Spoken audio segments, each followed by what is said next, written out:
लिहाजा जैसे ही मुझे मालूम पड़ा कि मेरे अजीज दोस्त का फोन आया है तो मैं ज़ैनब को वहीं छोड़कर अंदर भाग गई।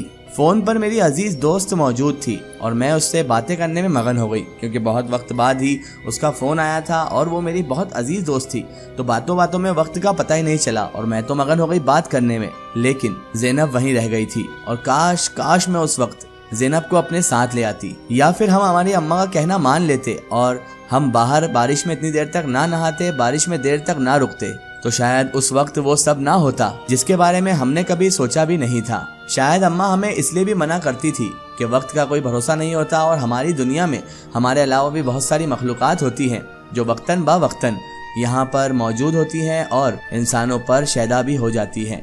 काश अम्मा ने हमें खुल के ये बात समझा दी होती। अगर वो हमें खुल के सारा माजरा बता देती, जिस बात से वो डर रही थी वो बात अगर हमें बता देती, तो शायद ज़ैनब उस वक्त वहाँ खड़ी ही ना होती। या काश हम खुद ही अम्मा की आवाज़ सुनकर अंदर आ जाते।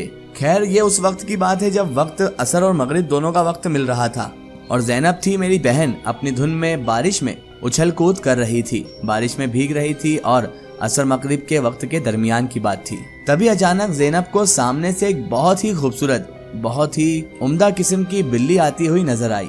लेकिन बिल्ली से भी भला कोई डरता है क्या? लेकिन फिर भी एक अजीब बात हुई कि अचानक वो खूबसूरत बिल्ली ज़ैनब के पैरों के पास आकर लेट गई और उसके बाद वो ज़ैनब के चारों तरफ चक्कर लगाने लगी। ज़ैनब थी जो अपनी धुन में मस्त हो चुकी थी, लिहाजा बिल्ली का इतना लगाव ज़ैनब खुद से देखकर वो बिल्ली के पास ही वहीं पर बैठ गई और बिल्ली को उठाकर ज़ैनब ने अपनी गोद में रख लिया और उसके बाद उस बिल्ली को लाड़ प्यार करने लगी।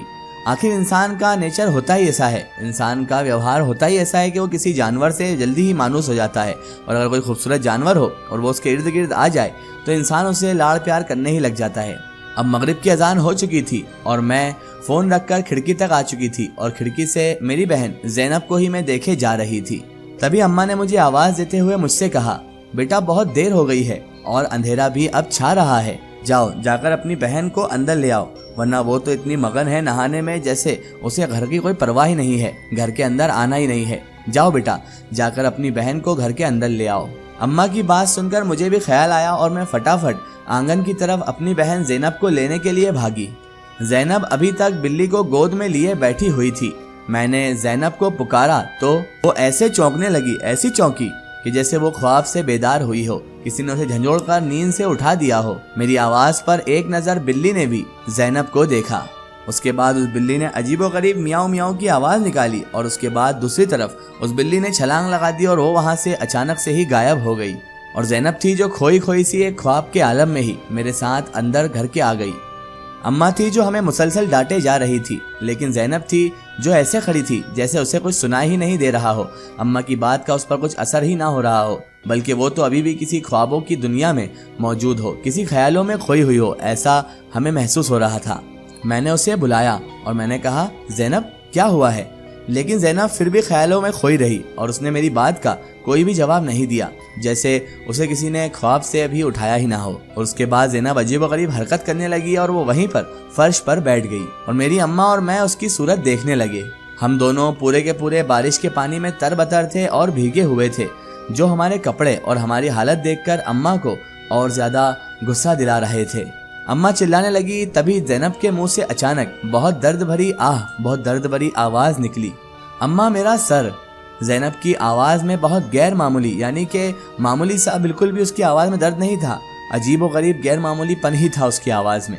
अम्मा एकदम चिल्लाते चिल्लाते खामोश हो गई और अम्मा एकदम से जैसे ही लपक कर ज़ैनब की जानिब बढ़ी और कहने लगी, क्या हुआ, तुम ठीक तो हो ना बेटा? अम्मा पूछ रही थी और मैं थी जो ज़ैनब के सामने मौजूद थी और मैं भी घबरा गई थी ज़ैनब की एकदम हालत गैर होते हुए देखकर। मैं भी ज़ैनब को भरपूर निगाहों से देख रही थी क्योंकि वो आज अजीब सा बर्ताव कर रही थी। ज़ैनब ने एक बार बामुश्किल फिर से कहा, अम्मा मेरे सर में बहुत शदीद दर्द हो रहा है अम्मा, कुछ कीजिए अम्मा। अम्मा की नज़र जैसे ही पास आई तो उसके भीगे हुए कपड़ों पर पड़ गई और अम्मा को लगा कि गीले होने की वजह से इसका सर दुख रहा है।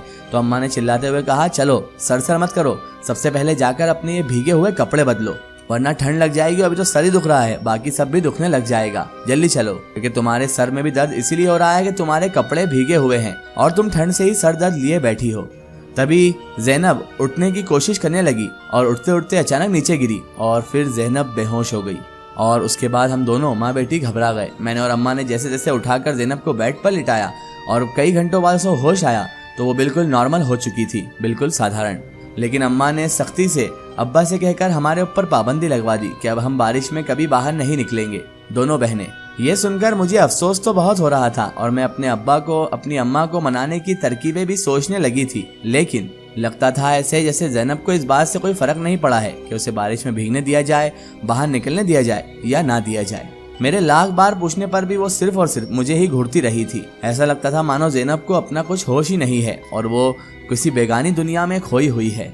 हर वक्त वो खलाओं में घूमती रहती, कोई जिद ना करती। बारिश आती तो मैं चली जाती लाइट जलाने को कहती, क्योंकि मुझे अंधेरे से डर लगता था। इसके अलावा हमें रोशनी करके सोने की भी आदत थी और ज़ैनब को तो अंधेरे से बहुत डर भी लगता था। लेकिन वो अंधेरे में ही मुझसे कह देती कि तुम्हें अगर डर लग रहा है तो तुम बाहर जाकर सो जाओ, और मेरी हिम्मत ना होती कि मैं ज़ैनब को कुछ कह सकूं। कभी मैं वहीं पर सो जाती और कभी मैं खामोशी से उठकर अम्मा के पास आकर सो जाती। कहाँ तो ज़ैनब की फरमाइशें ही खत्म नहीं होती थी और अब तो ऐसा लगता था जैसे मानो वो इस घर में मौजूद ही नहीं है। ज़ैनब का इस घर में कोई अता पता ही नहीं है। हमारे साथ साथ अब अब्बा ने भी उसकी खामोशी को महसूस कर लिया था और ज़ैनब से कई मर्तबा बात करने की भी कोशिशें की गई, लेकिन वो सिर्फ और सिर्फ घूरती ही रहती थी, जिससे हमारे अब्बा और ज्यादा परेशान हो जाया करते थे।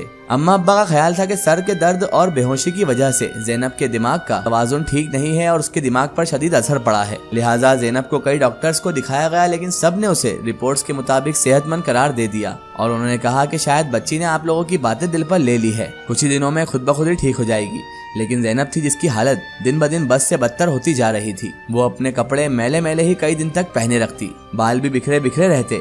अम्मा मुझे समझाती कि अपनी बहन को अकेला मत छोड़ो, इसे अपने साथ काम में लगाए रखो कि इसका दिल बहले, और अम्मा खुद भी काम करते वक्त ज़ैनब को अपने साथ बिठा लेती। अम्मा की आदत थी कि नमाज के बाद वो सूरह यासीन जरूर पढ़ती थी। एक मर्तबा तो ऐसा हुआ जैसे ही अम्मा ने सूरह यासीन पढ़ना शुरू करी, इधर ज़ैनब की हालत बिगड़ना शुरू हो गई और अचानक ही ज़ैनब चीखने चिल्लाने लगी और कमरे से बाहर भाग गई। मैं और अम्मा उसकी हालत देखकर सकते में आ गए। जब हमने अब्बा को बताया तो अब्बा कुछ सोचकर मौलवी साहब को बुला लाए। मौलवी साहब ने ज़ैनब को अपने पास बिठाया और कुछ ना कुछ पढ़ने लगे। ज़ैनब की आंखें तो वीरान ही पड़ी थी। अचानक वो पढ़ते पढ़ते मौलवी साहब चौंक पड़े और कुरानी आयात पढ़ते पढ़ते ज़ैनब की हथेली खोलकर मौलवी साहब ने कुछ देखा। मौलवी साहब के चेहरे पर परेशानी साफ देखी जा सकती थी। अचानक वो बोले कि बच्ची का पिछले दिनों में कहीं अकेले जाना हुआ है क्या, या कोई ऐसी जगह जहां वो कुछ वक्त अकेले रही हो। अम्मा और अब्बा दोनों ने नफी में ना में सर हिला दिया। मौलवी साहब कहने लगे, ऐसे कैसे हो सकता है, घर में कोई पालतू जानवर है जो बच्ची के साथ रहता हो। मौलवी साहब ने फिर पूछा। अम्मा ने तो इस बार में भी नफी में सर हिला दिया। अब क्या होगा, क्या मौलवी साहब मेरी बहन की हालत को सही कर पाएंगे? क्या वाकई में ज़ैनब के ऊपर किसी रूहानी मखलूकात का साया है? ये जानेंगे हम इस वीडियो के अगले पार्ट में।